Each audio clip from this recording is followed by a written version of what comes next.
Kisah Ilagaligo, epik terpanjang di dunia.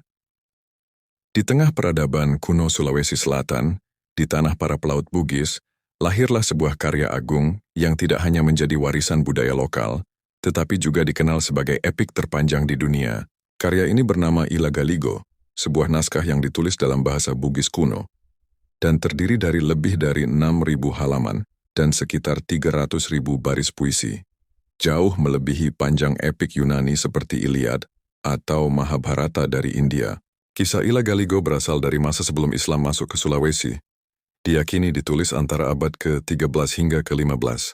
Namun isi cerita ini jauh lebih tua, diwariskan secara lisan dari generasi ke generasi oleh para Toma Kunrai, pendongeng adat, sebelum akhirnya dituliskan dalam bentuk naskah lontara.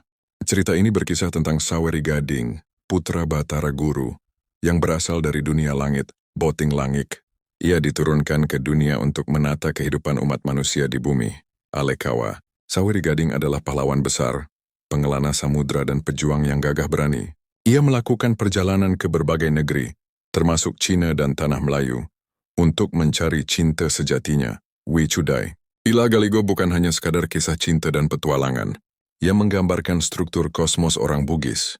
Dunia atas, langit, dunia tengah, bumi, dan dunia bawah, lautan. Ia mencerminkan pandangan hidup, nilai sosial, hukum adat, serta hubungan manusia dengan alam dan roh leluhur.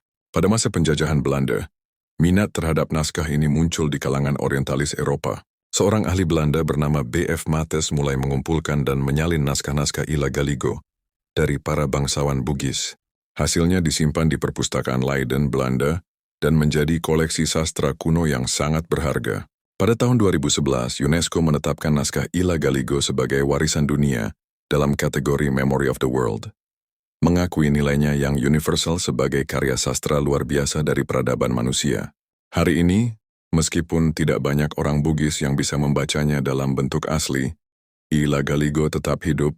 Ia dipentaskan dalam bentuk teater epik, seperti karya sutradara Robert Wilson yang membawa Ilagaligo ke panggung dunia. Ia diajarkan kembali di sekolah-sekolah dan dikenang dalam cerita rakyat yang diceritakan oleh para tetua di malam bulan purnama. Ilagaligo bukan sekadar naskah, ia adalah jiwa leluhur Bugis, jembatan antara masa lalu dan masa kini. Bukti bahwa di Nusantara pernah lahir peradaban yang menulis epik agung, tak kalah dengan kisah-kisah besar dari belahan dunia lain.